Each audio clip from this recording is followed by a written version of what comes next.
साधना किस लिए है?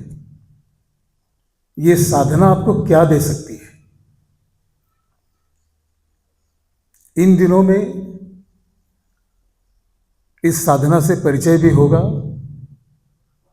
जानकारी मिलेगी, और अगर आप प्रामाणिकता से करते हैं तो अनुभव भी मिलेगा। ये जो मार्ग है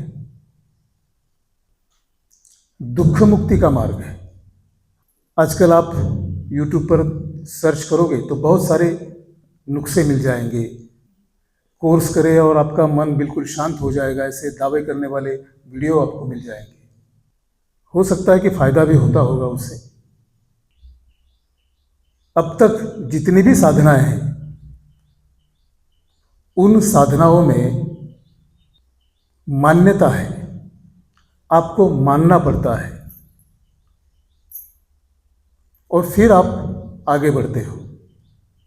पहले विश्वास जरूरी है, श्रद्धा जरूरी है।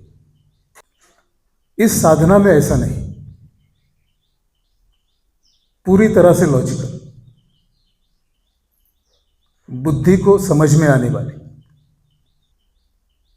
इस संसार में कई लोग हैं जो भगवान को नहीं मानते, उनके लिए भी और जो मानते हैं उनके लिए भी, दोनों भी इस साधना का इनकार नहीं कर सकते।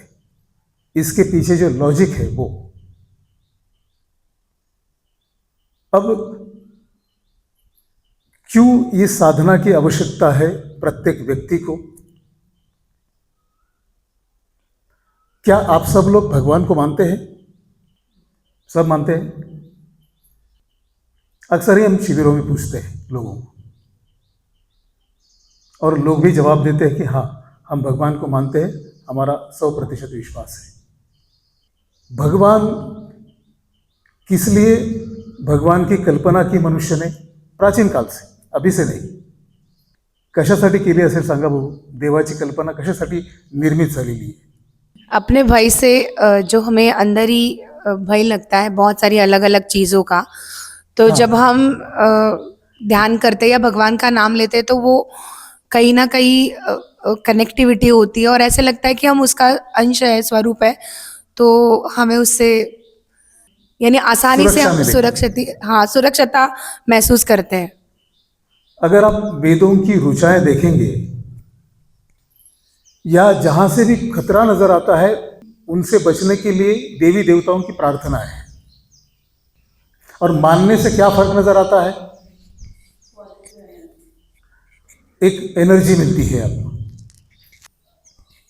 सब लोग मानते, 80-90% लोग भगवान को मानने वाले, और फिर भी दुखी है, चिंतित है, टेंशन में है, परेशानियां है, असुरक्षितता का भय है। तो ये आपने भगवान को माना, लेकिन किस लिए? अपने दुखों से बचने के लिए, चिंताओं से बचने के लिए, टेंशन से बचने के लिए, है ना? भगवान आपकी मदद करेगा और आपको उस टेंशन से, उस चिंताओं से दूर करेगा, आपके दुखों को दूर करेगा। मंदिर में जाते हैं, पूजा पाठ करते हैं, सुख शांति मिले, इसके लिए। अब दूसरा सवाल यह है, क्या ऐसा हुआ? अभी कभी कभार होता है, वो बात अलग, लेकिन वो होने के बाद भी आपका टेंशन जारी है, आपकी चिंता जारी है, आपके दुख जारी है। तो आपको क्या लगता है कि आपका मानना भगवान को सक्सेस हुआ या फेल हुआ?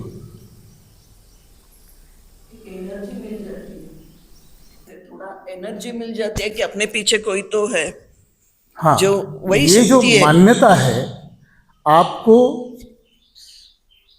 थोड़ी बहुत राहत देता है कि नहीं, भगवान है और जो कुछ भी वो कर रहा है वो ठीक कर रहा है। तो ये मान्यता थोड़ी सी आपको दुखों से राहत देती है, मुक्त करती है क्या? नहीं मुक्त करती। आपकी चिंताएं, आपके दुख जारी रहते हैं। तो मानने से क्या फर्क पड़ा? बस थोड़ा सा सपोर्ट मिला, मुक्ति नहीं। बात हजम होती है या नहीं होती है, कारण आपकी बिलीफ सिस्टम को इससे धक्का लगता है. आत्मविश्वास पण वाढतो आपला. हां, आत्मविश्वास वाढतो ना. पण तुम्हाला फक्त असा आत्मविश्वास हवा आहे की मुक्ती हवी? मुक्ती तर हवीच आहे ना.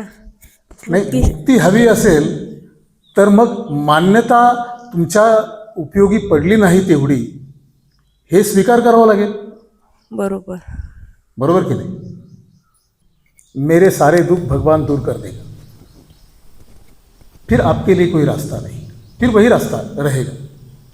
लेकिन अगर आपको अंदर से ऐसा लगता है कि नहीं, अगर मुझे टेंशन, दुखों से, चिंताओं से हमेशा के लिए अगर मैं मुक्त होना चाहता हूं, तो मुझे एक दूसरा मार्ग भी जानना चाहिए, उस पर भी चलकर देखना चाहिए कि क्या ऐसा होता है या नहीं होता है.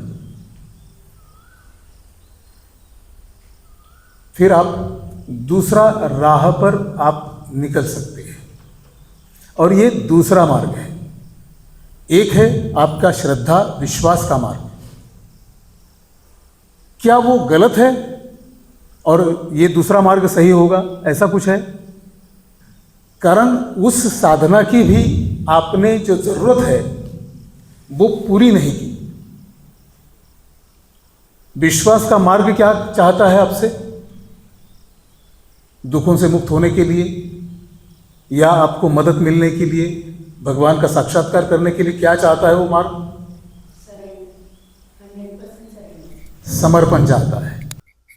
बराबर ना? क्या यहाँ पर जितने मानने वाले हैं, क्या उन्होंने 100% समर्पण किया है? क्यों नहीं किया है? आपका विश्वास तो है भगवान जो करता है वो सही करता है. क्या इस पर विश्वास है आपका? नहीं, मैं ये बोल रहा हूं, भगवान जो करता है वो सही करता है या गलत करता है? विश्वासवर डिपेंड है वो. तो आपका विश्वास क्या है? वही ना कि जो भगवान करेगा वो मेरे लिए अच्छा ही करेगा. ऐसा विश्वास है ना? अगर वो सही करने वाला है फिर चिंता किस बात की? चिंता तो आती है या नहीं आती है? बच्चा स्कूल से नहीं आया, इनसिक्योरिटी. लेकिन इनसिक्योरिटी क्यों? कारण जो भी हो रहा है आपके साथ में, अगर भगवान की इच्छा से हो रहा है तो वो सही होगा. मन चंचल है ना. पर मन चंचल हो या अचंचल हो, विश्वास फिर काम नहीं आ रहा है ना आपका, तो समर्पण नहीं है ना. इसका मतलब ये हुआ कि भगवान पर सौंप देना चाहिए, फिर जो भी हो. तो जिस दिन, जिस क्षण आप छोड़ देते हो, आपके दुख, आपकी चिंताएं सब समाप्त कर छोड़ दिया आपने भगवान पर. लेकिन ऐसा होता नहीं. जब हमारे कुछ विरोध में होता है तो भगवान से झगड़ा चालू होता है या फिर उससे विश्वास उठ जाता है. जब हमारे साथ में कुछ होता है तो हमें लगता है कि भगवान की कृपा. क्या लगता है ये नहीं पूछ रहा हूं, आपको क्या लग रहा है? सवाल क्या था? 100% मान्यता काम आती है क्या? समर्पण तो है नहीं. क्यों नहीं होता है समर्पण? समर्पण और मान्यता एक साथ होनी चाहिए, तभी उस मान्यता को कोई अर्थ है. ॲनिमल्सला जास्त तशी बुद्धी नसते, पण माणसाला एक बुद्धी आहे की आपण विचार करतो. इवन विचार करतो की देवाने आपल्याला बनवलं आहे, की देवाला आपण शक्ती बनवलंय. आहे आपल्याला, ती हे करते, आपल्याला मोटिवेट करते, डिमोटिवेट करते. असं आपण मागे वळून बघतो भरपूर गोष्टी. आपल्याला पास्टचे विचार असतात, फ्युचरचे विचार मग असतात. तुम्हाला नेमकं काय म्हणायचं? तर म्हणून आपण विचार करतो, आणि विचार करतो त्याच्यामुळे समर्पण होत नाही. समर्पण नाही होत. शंका येतात. शंका येतात. म्हणजे शंका येतात अर्थात. आता तुम्हाला सूर्यावरती शंका आहे का? आहे की नाही म्हणून जरी तो नाही. त्याच्या उष्णतेमुळे हे सर्व जग जिवंत आहे, हे तुमचा मान्यता आहे की प्रत्यक्ष आहे, ते अनुभव आहे? फॅक्ट आहे. म्हणजे जर अनुभव नसल्यामुळे देवाचा समर्पण होत नाही, नाही.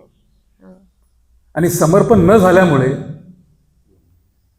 दुःखातून मुक्ती मिळत नाही. म्हणजेच काय की तुमची जी मान्यता आहे ती तेवढी काही तुम्हाला बरं वाटत असेल त्याने, पण ती तुम्हाला मुक्तीकडे घेऊन जात नाही, तुमचे टेन्शन चिंता दूर करत नाही. त्यामुळे ती निरुपयोगी आहे. हे मान्य करायला हवं. बरोबर आहे की नाही? हे मान्य केलं तरच तुम्हाला पुढे जाता येईल. तुम्हाला काय विचारायचं आहे? बोला. मुख्य माझा मुद्दा असा आहे की जिथे जिथे आपण पूर्णपणे स्वतःला झोकून देतो किंवा आंतरिकपणे एखादी गोष्ट मान्य करतो, तेव्हा आपल्या आंतरिक शक्ती त्या ठिकाणी एकवटतात आणि मग आपल्याला त्या गोष्टीमधून चांगला अनुभव येतो. म्हणजे प्रत्येक चांगल्या गोष्टीमध्ये किंवा निसर्ग हाच देव आहे असं बऱ्याचदा म्हणतात. देव कोण आहे हा पण विचार करत नाही. देव आहे, आपण त्याच्यावरती विश्वास आहे, परंतु तो विश्वास आपल्याला दुःखातून मुक्त करत नाही, ही वस्तुस्थिती आहे. आता दुसरी गोष्ट, ही साधना आपल्याला काय सांगते? तो दुसरा जो मार्ग आहे तो नेमकं सत्य काय आहे हे जाणून घेण्याचं. मानने से काम नहीं बनता है, ये हमने देखा. अब क्या करना चाहिए? जानना चाहिए. मानने से काम नहीं बनता है, थोड़ी बहुत सपोर्ट मिलती है, राहत मिलती है, इतना है. अब जानकर देखेंगे. क्या जानकर देखेंगे? कि वास्तव में भगवान है या नहीं, ये, या सत्य क्या है वो. एक तो भगवान की हमने कल्पना की कि भगवान है, लेकिन कल्पना है, कल्पना को हम मानते हैं, लेकिन कभी जाना नहीं. अब जानने की कोशिश. अब जानने की कोशिश कैसे करेंगे? हम अगर कल्पना करेंगे कि ईश्वर है, वो स्वर्ग में बैठा है या कण कण में है, तो जब तक हम जो कुछ सत्य है उसे नहीं जानते हैं, तब तक वो सत्य जिसे आप मानते हो वो आपके काम नहीं आएगा. शायद हो सकता है कि जानने के बाद वो सत्य आपके काम आए, तो पहले जानना पड़ेगा. एक कल्पना का सहारा लेकर फिर उस पर फोकस करके हम उस पर विचार करके उसके संबंध में पढ़कर जानकर समझने की कोशिश करेंगे.